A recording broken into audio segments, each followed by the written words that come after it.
Good morning or good afternoon. My name is Alfred de Zayas, and I am the independent expert for the promotion of a democratic and equitable international order. This is reminiscent, of course, of a new economic order that has been the subject of various resolutions of the General Assembly in the past.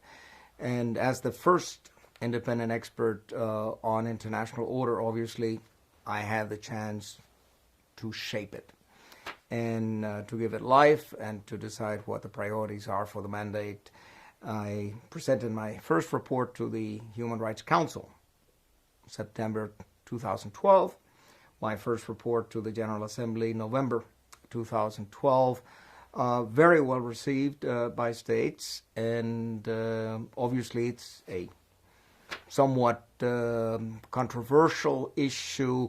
To what extent economic, social, and cultural rights have the same status as civil and political rights? To what extent the universality of human rights means that the diversity that we all cherish is put into question?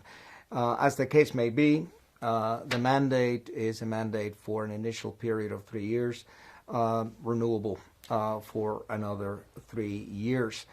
As far as my background, I grew up in Chicago, and my passion was always history. I did both history and law at Harvard University, and I was always fascinated by the idea of Manichaeism, dividing the world into the good guys and bad guys, dividing the world into black and white.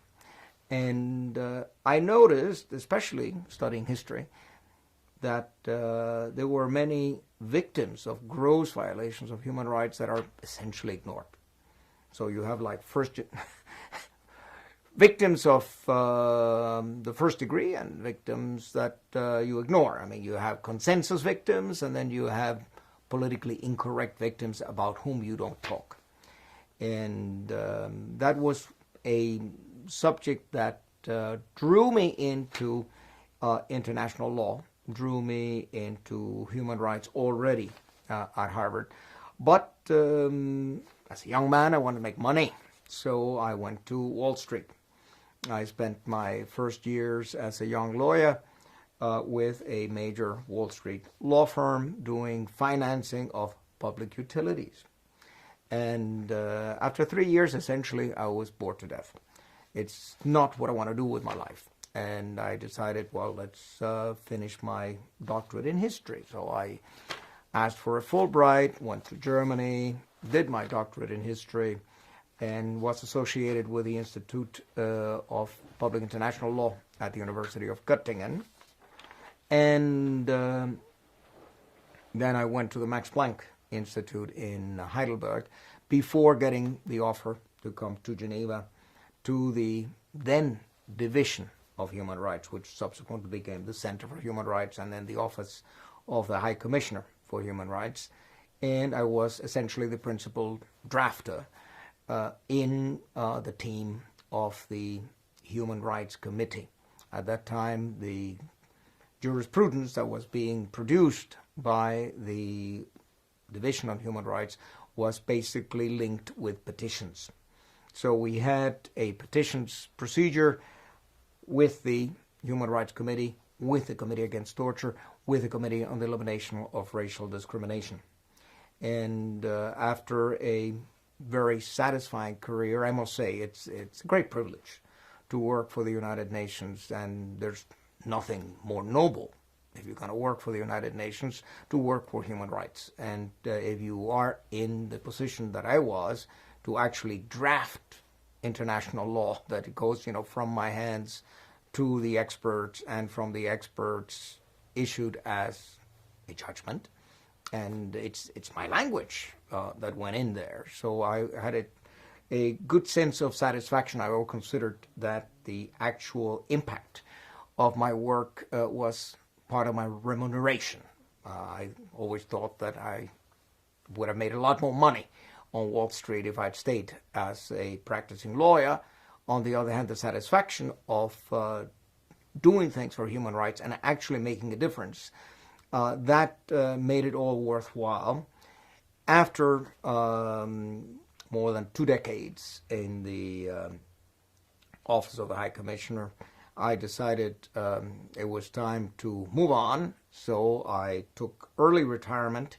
At age 56, I went to teach at the University of British Columbia in Vancouver, and then I came to teach here at the Haute Études Internationales, the Graduate Institute, and subsequently got a job as teaching international law at the Geneva School of Diplomacy, where I'm still the principal international law teacher. Now, I enjoy this very much. I mean, the contact with young students also keeps you young. But back 2008, my name was put by non-governmental organizations on the list of possible candidates for positions as Special Rapporteur or independent expert. And I ended up on 8 different shortlists. And last year, I was then selected and appointed independent expert for the promotion of a democratic and equitable international order. Now, that is, of course, a very generous synthesis of civil, political, economic, social, and cultural rights. It does have added value. The skeptics don't like the mandate because they think it's too broad. It's all over the place. On the other hand, I say it has the potential of bringing everything together, of making sense of the interrelatedness and the interdependence of all of these rights. And in my first report, I tried to focus on the concept, what is democracy? And for me, democracy is not just the ballot box, obviously. Democracy is not the pro forma voting for candidate A or candidate B. What democracy actually means is power to the people. What it means is that there must be correlation between the needs, the will of the population, and the policies that affect them. And that is not always the case. It's very easy to point fingers at developing countries and say, well, they are dictatorships or they are undemocratic. On the other hand, it's a good exercise to look at ourselves and see to what extent a majority of the people of the United States or of the United Kingdom or of Spain, France, Germany, Italy would approve the way monies are being spent. If you had a referendum, would the populations of these countries approve that 50% or 60% of the national budget would go for matters associated with defense? Would they vote for war? Would they have voted for NATO's intervention in the Yugoslav war? Would they have voted for the coalition of the willing in 2003? These are crucial questions of what democracy is all about. Do we just simply elect leaders and then leaders do whatever they want without consulting the population? There must be a way of constantly consulting the population and taking the temperature of world public opinion. So I looked at that issue in my first report, and I am still very much looking at that issue because I would like to find a solution. The model of direct democracy that we know here in Switzerland seems to be a good one. It may not be suitable to be exported to every country. On the other hand, some elements of direct democracy are missing in the political arena in the United States or in the United Kingdom or in Germany. I think it would be very helpful to know what people really need and what people want. And that, of course, entails access to information. Because obviously everybody speaks in favor of freedom of expression, freedom of opinion, freedom of the media, freedom of the press, obviously. That's a given. But to what extent is the private sector, the private media, doing its job of informing, of educating, or is the private media just as guilty of manipulating public opinion as the government in order to make an informed decision on a particular issue? So these are matters that I think belong to the mandate and should be dealt with. The other aspect of the mandate, the aspect concerning equity. There, I've been looking at the work of the World Trade Organization, at the work of the financial institutions, the Bretton Woods institutions of the International Monetary Fund and the World Bank.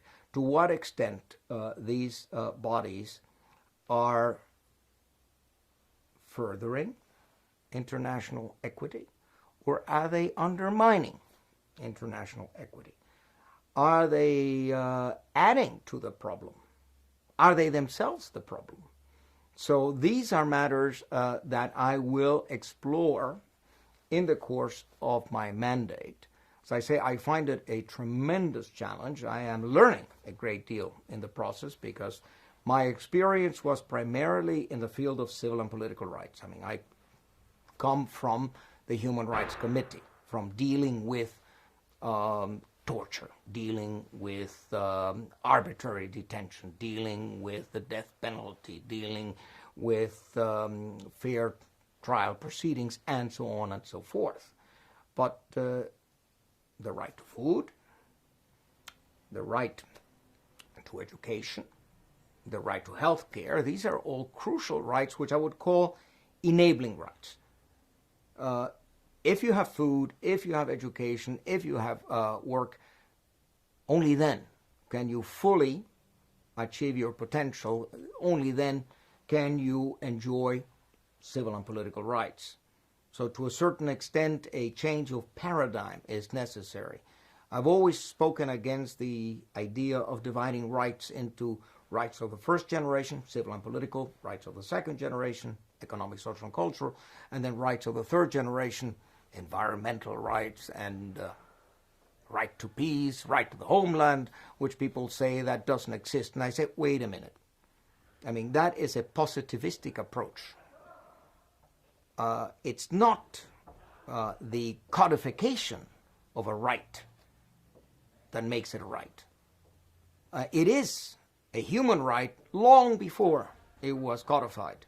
Certainly the Déclaration des droits de l'homme et du citoyen, certainly the Universal Declaration of Human Rights of 1948 did not invent human rights. They just simply put down on paper a limited number of those rights. What is crucial, if you're a philosopher, is the concept of human dignity. What attaches to human dignity? What are the components of human dignity? And don't all human rights actually derive from this higher principle of human dignity? That's what we have to examine. And say at the Nuremberg trials, it's been claimed that at the Nuremberg trials there were ex post facto criminal norms established, like the crime against peace, etc., etc. But what the judges and what the prosecutors in Nuremberg were trying to say, there is a higher law. There is a natural law. And from this concept of a higher law flow the whole structure of international law and human rights protection. Also, this concept flows into my mandate. My mandate is not a positivistic mandate. I am not a bean counter. I am not interested in my mandate in just traveling the world and compiling information and then coming forward with a nice compilation of facts and statistics. That doesn't help anybody. I'm trying to help people to think differently, to simply take the challenge of thinking outside the box, take the challenge of looking at the system of human rights protection and say, is it working? Is it working properly? How are we going to make it work better? How are we going to help concretely a human being? We have norms, we have mechanisms, but we have this famous implementation gap. How can we implement these rights? How can we make them accessible to every human being in every region of the world? That belongs to my mandate. And what are the obstacles? Too many. I will not be able to explain in a few minutes what I consider to be the major obstacles to the realization of a democratic and equitable international order. But what I see as undermining the whole system is a tendency to selectivity. Governments hijack human rights in their direction. What is interesting economically or politically for them. So they want to concentrate only on those human rights that they can use or instrumentalize for something else. So human rights become a tool to achieve something else. Human rights are used as a weapon against a state that you want to demolish, basically. So there is the tendency of applying international law a la carte. I apply international law today this way, and tomorrow that way. And there's no logic in it. The only logic is your overarching economic interests. And when your overarching economic interests require you to rely on a norm of international law, you do so. When they require you to ignore that same norm, you will also ignore it. Now, if states would accept that it's in their own interest to play the game and not to be opportunists, not to be intellectually dishonest, I think we would make a considerable progress if the mindset of politicians could be, through a process of evolution, made to conform with a uniformity of parameters in human rights interpretation and in human rights application. There's another problem or another obstacle that I see, and that is what I call the lobbies. Lobby democracies, problem of special interest groups, the military-industrial complex, the oil and gas industries. None of these people are democratically elected, but they exercise enormous power, and they're not accountable to the people. That is a very serious problem, especially today, much more so today than a century ago. Multinationals are richer, more powerful than states. And they make decisions that affect you and affect me. And I have no way of influencing these decisions. As I said, they are not democratically elected. A more proactive General Assembly functioning, which we haven't seen before. Now, the World Parliamentary Assembly idea, which former Secretary General Boutros Ghali supports very vocally and very emphatically, is, I think, a possible solution. A World Parliamentary Assembly whereby all the representatives would be directly elected into it would be likely to be more representative of the people than the General Assembly itself. The General Assembly doesn't have representatives who are elected in their personal capacity. What you have in the General Assembly is ambassadors. You have states that are members of the General Assembly, not people. Now, how many of these 193 plus states in the General Assembly are really representative of their people? Obviously, back in the 1970s, 1980s, everybody remembers that the General Assembly did the obvious and did not recognize the credentials of the white minority government of South Africa. Obviously, that government, the apartheid government, was not representative of the people of South Africa. But if you're going to apply this precedent with regard to other countries, I think you would find that a considerable number of states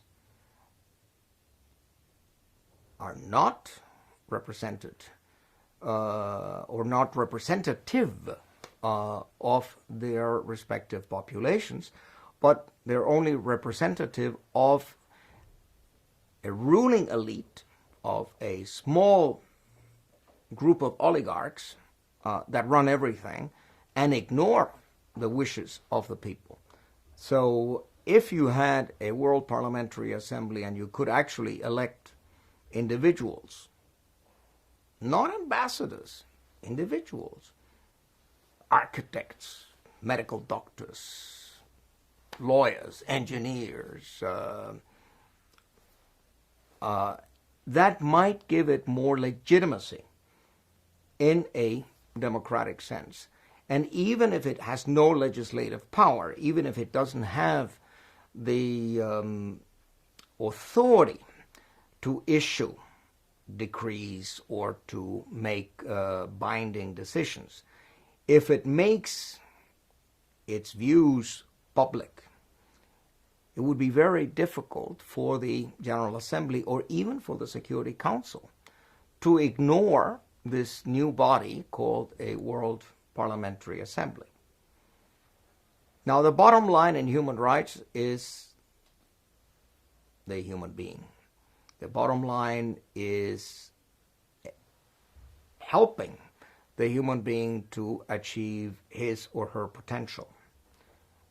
And in order to do that, we already have a certain number of mechanisms, and those mechanisms should be strengthened. Yesterday, the optional protocol to the Covenant on Economic, Social, and Cultural Rights entered into force. At present, there are only 10 states bodies. But when the optional protocol to the Covenant on Civil and Political Rights entered into force way back in 1976, there were only 12. And by now, it is 114. And it's not universal, but it's a hell of a lot of states that do recognize the competence of the Human Rights Committee to receive and examine petitions on matters of civil and political rights. This new procedure for economic, social, and cultural rights has enormous implications because suddenly the right to food, the right to work, the right to equal pay, the right to health care, the right to education have become justiciable. An individual can claim these rights before the Committee on Economic, Social, and Cultural Rights. And that committee is going to do, like the Human Rights Committee, is going to generate jurisprudence. And that is, once again, a form of education. Case law has that advantage that it concretizes a norm. I mean, black letter law doesn't touch you. But when you have a human face, you have a name of a victim, and you have a very concrete problem, and there's a judgment of an expert body that says Article 7, Article 8 of the Covenant have been violated. And the remedy to those violations is compensation or release from imprisonment or whatever. That creates, not only does it concretize the right we are talking about, but it also provides an illustration for public officials. In the future, public officials will know what you're talking about. When you are referring to this black letter law, that means that in a case like this, you're going to have to deal with it in this fashion. Otherwise, you will be in violation. So I'm very much an advocate of petitions procedures, even if, in some cases, they are not implemented by governments. Ultimately, we would like to see a world court of human rights with powers of enforcement, but that is many, many years down the line. But if we don't think of it now, we will not have it tomorrow. I mean, we have no dreams. We won't be able to achieve those goals, to make those dreams come true in the future. As the case may be, I have been given a wonderful mandate, and I am consulting everybody. I mean, I've told governments, I'm not against you, not at all. I mean, we need you, because you're the ones who are going to be implementing my recommendations. So I want to listen, and I want to listen and listen some more. And then if I make a recommendation, I would like to see to what extent I can help you in realizing the actual transformation of a recommendation into action. But that will vary from country to country to country. In this context of an international order, what I would like to tell governments is I'm not going to be naming and shaming. That is not my idea. For some of the mandates, that's important. For my mandate, less so.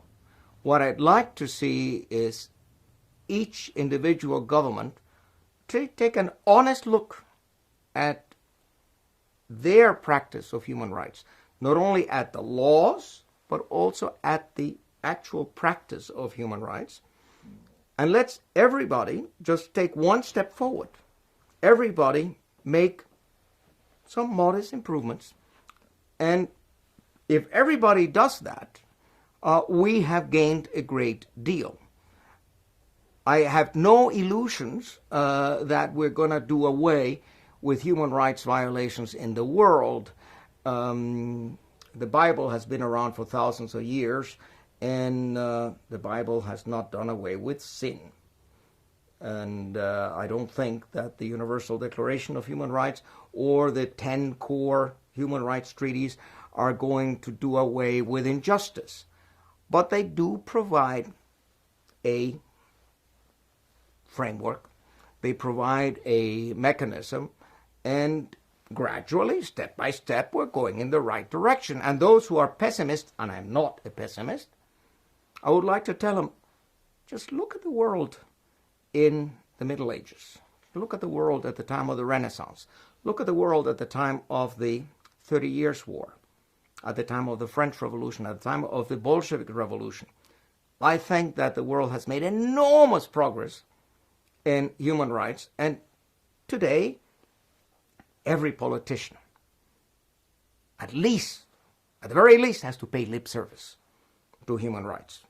There is a veneer of human rights that is there, and if civil society is really strong and really loud, their elected officials will have to listen to them. So my hope, again, is to give civil society greater voice and to advance to world referenda, to advance to a World Parliamentary Assembly or a revamped and re-strengthened Inter-Parliamentary Union. And on this, I think I would close the first interview.